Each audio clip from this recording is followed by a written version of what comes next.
Hey YouTube, let me turn you around. Hey YouTube, so I've had a couple people contact me directly and ask me about why their wheel thumps. It pretty much, if your wheel's thumping, there's only two causes: your tire's out of round, or your wheel is out of round. Now the tire is the most common. The wheel being that far out of round is kind of uncommon, but it happens. So it's kind of hard to notice on this wheel, to get an accurate picture on this wheel, because of this colored French flag. These tires were made for somebody in France who ended up not buying them. So what we're looking at here is we're actually going to try to watch the rim and see how it moves. So my wheel is out maybe a 1/16 of an inch out of round, and it's not enough for me to really worry about. But if it gets more than a 1/4 inch out of round, it will destroy the motor eventually.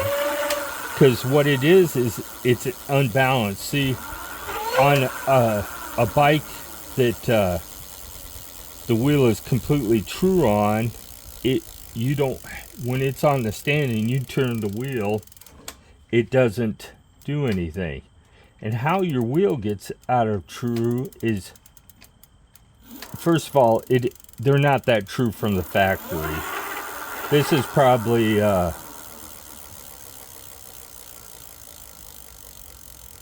more an optical illusion, because it looks like it's completely out of round right where this flag is.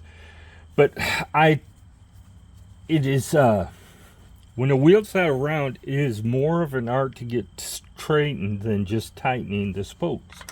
So if I tighten these spokes here, first gotta use the right size. If I tighten these spokes here, it has a reaction on the other side of the wheel too. If I tighten here, it pulls in on that end, and it pulls out whatever direction the spoke is pulling, which side. So if you're finding that your wheel's out of true, it is, I don't even know how far out of true this is. Not bad at all.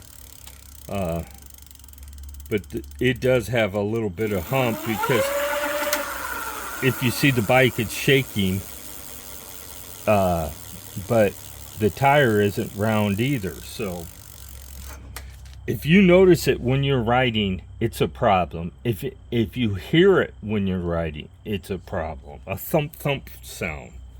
So at that point, you need a truing stand, and you need to dismount the tire to fix the problem, because you can't do it with the tire on.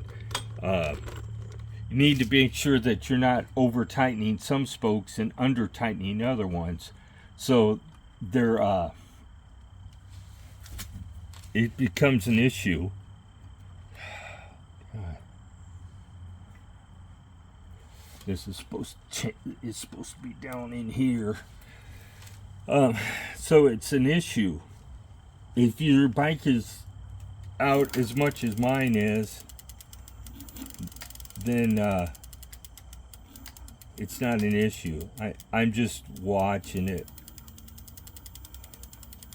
There is one spot that I could fix, and the problem with these wide tires on the bike is it is almost impossible to find a truing stand other than one designed for a motorcycle. These wide wheels. I have a truing stand, and I'll put it in the picture. 1 second.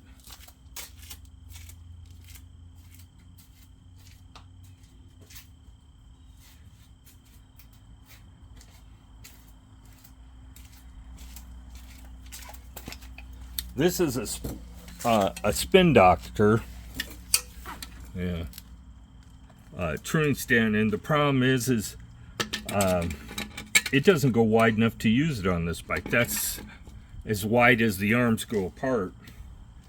Well, it might fit, but it'd be iffy.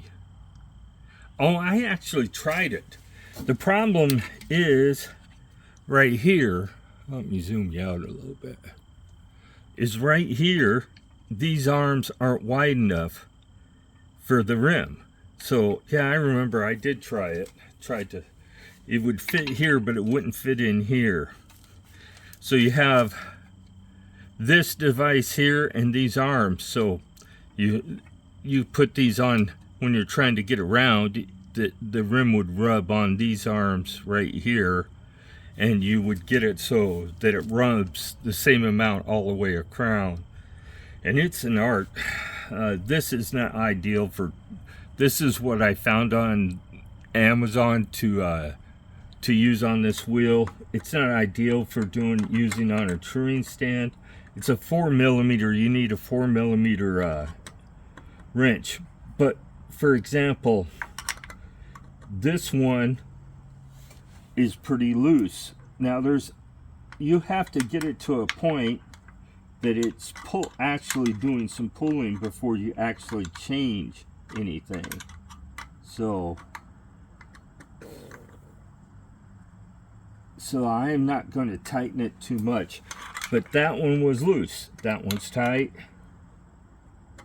That one's tight. And then you just go around and check them. But if you change too much, and that was probably why the rim was wobbling, was because that one was so loose. Yeah, the bike isn't bouncing anymore. So in that case, it was a simple fix, but it still bounces a little bit, but now it's more tire than it is anything else. So it is a problem if you're going down the road and you feel that tire thumping. It becomes a problem. Not all tires are true, so it may be a problem in the tire, it may be a problem in your rim. But if it's a problem in your rim, you need to have your wheel trued. And I'm going to recommend you take it to a bike shop.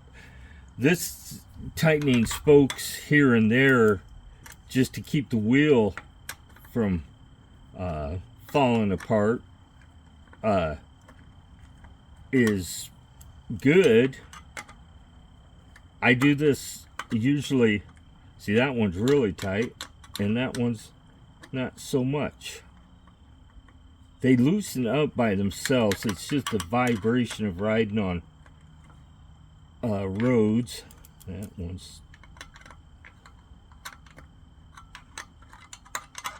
so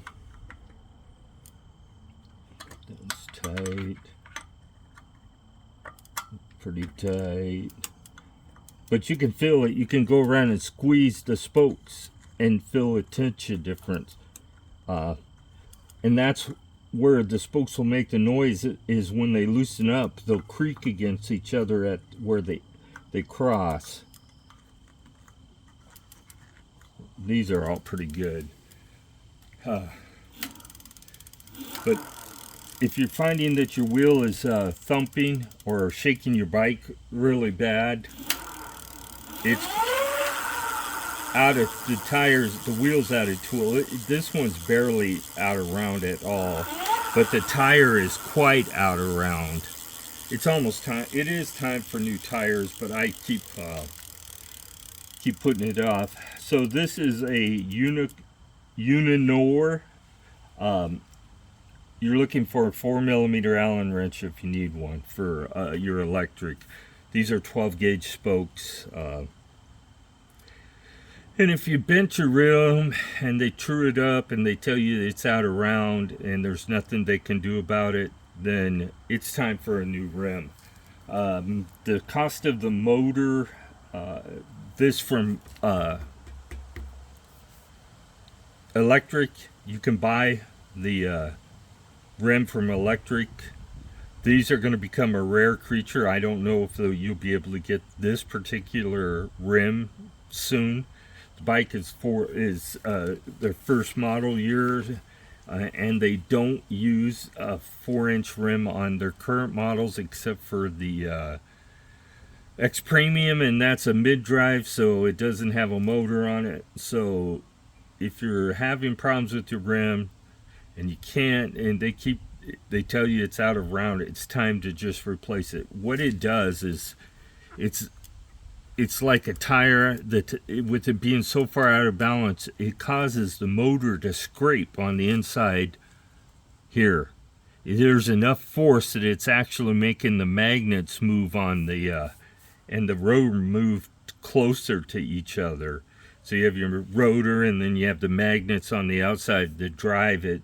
Since this is a brushless motor, it's real important that it keeps the proper distance. So if you're cruising down the road and you're full throttle, says it goes 28 miles an hour, and this wheel's almost perfect now. That little bit of adjustment that I did made that much of a difference. I'm sitting here watching the rim and it's not really moving. So we want to keep the wheel, it's more important to keep it round than it is true. True being this way, round being this way. It's more important that it's round.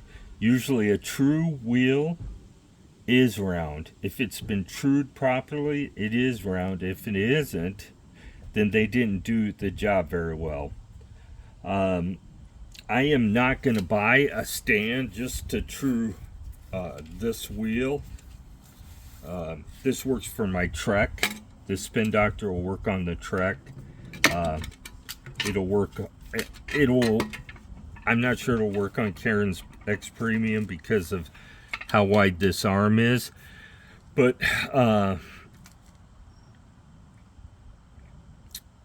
the Park one actually has two arms that as you center the stand this way, it centers the arms on there, and if you look, this doesn't center, so you have to be a little knowledgeable on wheel truing to make sure you understand what you're doing with it. You can screw a wheel up really quickly.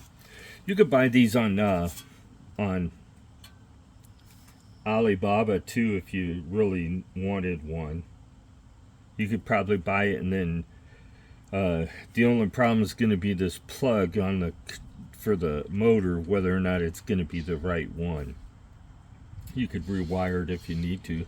You could very easily find out which one of those wires in there, once you cut them, is power, the negative, the positive, and then the speed sensor is in the motor in here. It's a Hall sensor. It tells it how fast the wheel's turning. So I got a little drag on my brake, it would seem.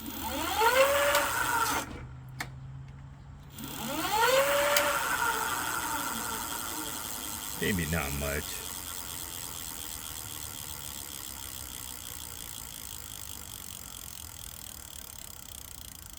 So I thought I should cover that so that you guys understand that it can develop into a major problem. You can do it, nip it in the butt early and get the wheel trued at a bike shop. Whoever does it. Some of Lectric, you can email them and they'll tell you an authorized repair center near you. That way you know they will work on your electric bike rather than the crapshoot of showing up to a bike shop and asking them, hey, will you work on an electric bike? Some of them will tell you no, they won't even touch them, even though at heart it's just a bike with a motor on it. This stuff is like any other bike. So this is coming up pretty soon. I just noticed that that's unscrewed. So it's not even in the derailleur.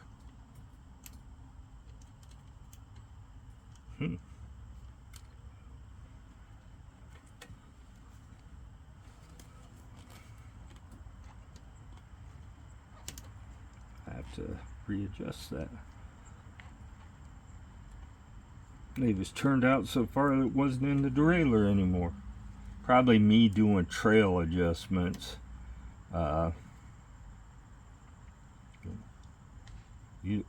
It's now it's gonna be way out of adjustment. It'll even shift probably now.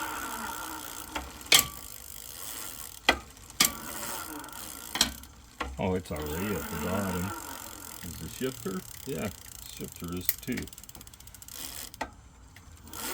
Yeah, it's gonna need adjusting now. And I was wondering the other day why I was having so inconsistent shifting. Was that is you don't want to start it with it all the way in when you do your adjustment. Here, let me grab the wrench. We'll give her a pull.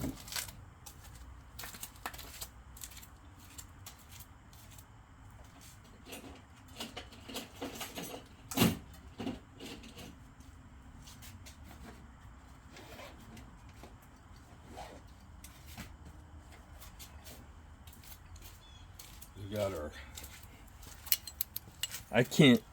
This touring stand doesn't work too good for this bike. It's too heavy for the touring stand, really. So this is a 10 millimeter. Nope, 8. I don't. They're either 8 or 10. So you loosen this up, grab it with a pair of pliers. We already know it's in the bottom. Well, is it in the bottom gear?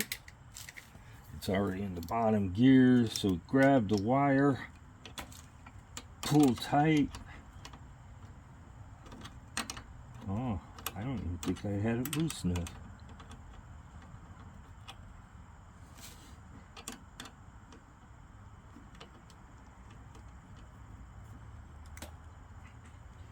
Oh, I have it tight enough now. So, yeah, you're gonna tighten this up. Just remember, this stuff is cheap. They don't use really good stuff on bikes. Yeah, so the derailleur moved it that time. Now, hear it clicking? It means it's not going to go up in that gear.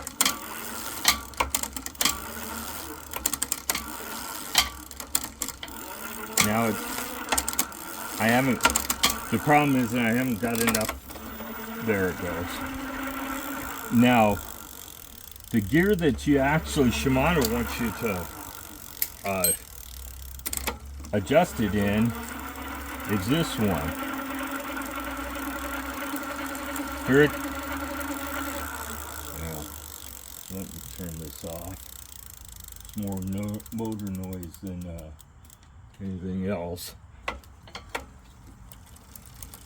You can hear it clicking up against the gear. So we want to loosen it back a quarter of a turn.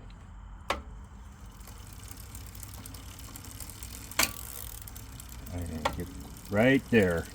So now there's something going on here. It's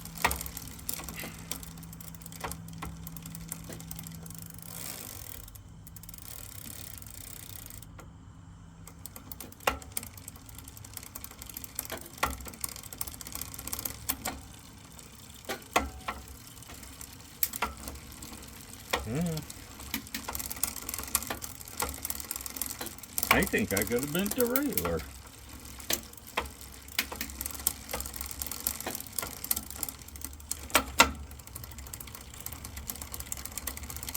There's something goofy with this derailleur right now. Oh, there we go.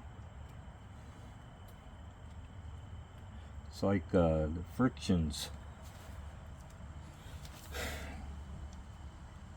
This wire, your shifting cable should be straight, and it's like the derailleur's twisted or something.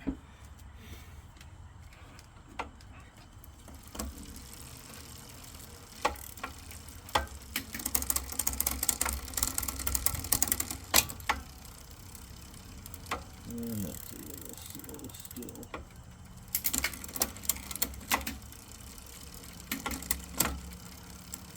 Yeah.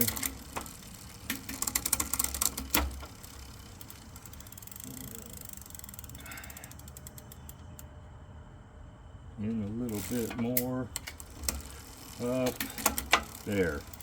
So now we have it adjusted right. So this is kind of hard to do without a stand, and this stand isn't the greatest. I have to pull out on the bike away from the stand to get it to turn. But so just a little quick class on adjusting the derailleur. On your stock electric bike, the only place you can adjust it is back here. On my bike, I have an adjuster on my shifter up here. Right there's another adjuster.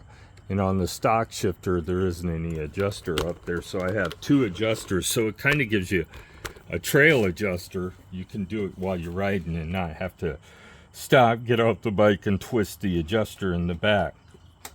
Now, let's make sure that's tight again.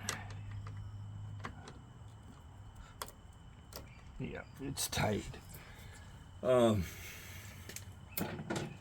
So, keep that in mind. If your wheel is thumping, you have a problem with your trueness or your tire. If it's a combination of the two, it might require you getting a different tire and putting it on there. So, oh,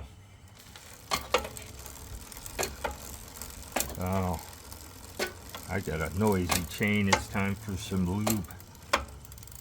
But that being said, the bike is held up well, as you guys can see. I usually don't change parts until it's time for them to be changed, but in this case, it's going to get a new derailleur. I'm going to get rid of this one that hangs down so low. You're only like 3 inches off the ground. I'm going to get a shorter cage and a higher grade derailleur that mounts where it's supposed to up here. That'll bring the derailleur quite a ways farther up and under this protector. You don't have to keep that protector on if you don't want to. It's optional. It's not a requirement, and it's pretty heavy. Weighs probably half a pound. So if you don't really like it on there, you could take it off, as long as you don't ever lay your bike down on the derailleur side. You always want to lay it down on the non-derailleur side. So if you lay your bike down for whatever purpose other than riding, remember that the pedal will protect it to a point, but only if it's in the right place. So the wheel trueness is more important on an electric bike than it is on a regular bike. If you're on a regular bike and it's a little out of round, all it's going to do is thump. It might be annoying, but it's not going to destroy anything like it will on an electric bike. So get your wheel maintenance done. If you're having problems with a creaking noise or any noise in the back wheel, it's spokes, more or less. If it's a creaking noise or a tinging noise or something like that, it's the spokes are loose and you need to take your wheel in and get it trued. You can do some minor tweaks here and there with a wrench, especially if you're out on the trail. You should there's a few things you should always have. You should always have an Allen wrench set with you so you can tighten things up. You should always have a spoke wrench with this electric bike, because it takes very little to make these wheels out of true, especially since they did not use spoke prep on the spokes. Now when they put these wheels together, they're machines that put them together. It's not humans. So a machine puts the wheel together and it tightens it to whatever the machine's told to tighten, and it's generally round and generally straight, but that's only, I mean, there's some quality control somewhere. Somebody might say, yeah, that ain't straight enough, and send it back through the line again, or they may just try to true it themselves at that point. But you got to remember, these bikes are turned out in factories where they're turning out thousands of them at a time every day, and they don't have the time to spend on a wheel that a bike shop will have. So if you get your bike out of the box and it just isn't close to being round, or you're getting that thump noise when you ride it, call Lectric, tell them you have a problem. They'll send you a new wheel. You have to send the old one back, but maybe the new wheel will be better than the old wheel. Or take it to the electric service center or a bike shop that you know that works on electric bikes. And the funny thing is, almost all of them sell electric bikes now, and then you go in there and they tell you, nope. They can say, we only work on brands we sell, but they should just say, I'll work. Yeah, it's just a wheel. I'll true the wheel up for you and send you on your way. Don't expect them to do it while you wait, because a lot of shops are so busy anymore, they will not do it. You'll have to leave the wheel or the bike there. I've talked enough today. I just wanted to get it out, clean it up a little bit. I'm getting ready to pull the battery out for the year and put it in the house. I think it's fully charged, actually, so it's going to have a ride on it. Uh-oh, is it?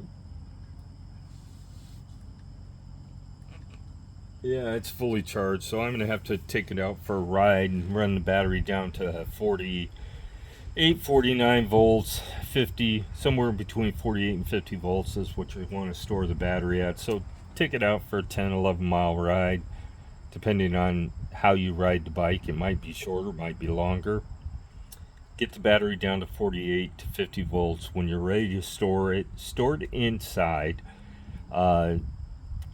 You want it to be above 60 degrees where you store the battery. It's better for them to be stored in room temperature than it is. Actually, electric lithium-ion batteries like it warm. And if you've ever noticed that, if you go out on a hot day, like in the fall, you'll have your hot and cold days. If you go out on a hot day, you get, say, 20 miles, and then you still have half a battery, and on a cold day you go 20 miles and you're fighting to make it home on that battery. There is quite a different, once it gets below 70 degrees, you start noticing there's a range difference on how far you'll get. Looking at the weather, I want to go for a bike ride. I've been making myself do it even if I'm riding the same old route every day, because it's helping me lose weight, and that's the goal. So, quick recap of what we did. We used a 4mm wrench to tighten up some loose spokes, and I was watching the wheel and I knew where they were loose based on what the wheel was doing. We adjusted the derailleur. This is your adjuster here. This is called a B-pillar. You don't need to mess with it. In my case, it's all the way out because I have a shorter chain on here. These are called limit screws. They do not adjust the shifters. It stops this derailleur from going into the motor or stops the derailleur from going into the frame, and they are marked. I don't have my glasses on, so I can't tell you which one is high and which is low, but they're marked high. This is high gear, this is low gear. So yeah, I wear reading glasses. I can't begin, I know it's marked on the derailleur, but I couldn't begin to tell you which one is which without looking. They're different. So these are limits. This if you have a lot of chain slack, you can tighten this down to tighten up the chain, but I have a shorter chain on his, maybe even a little too short, but it's what it is. Okay, so we're gonna call it quits for the day. Hope you all enjoyed the video. If you like it, you know what to do. Subscribe, like, or dislike, but have a great day.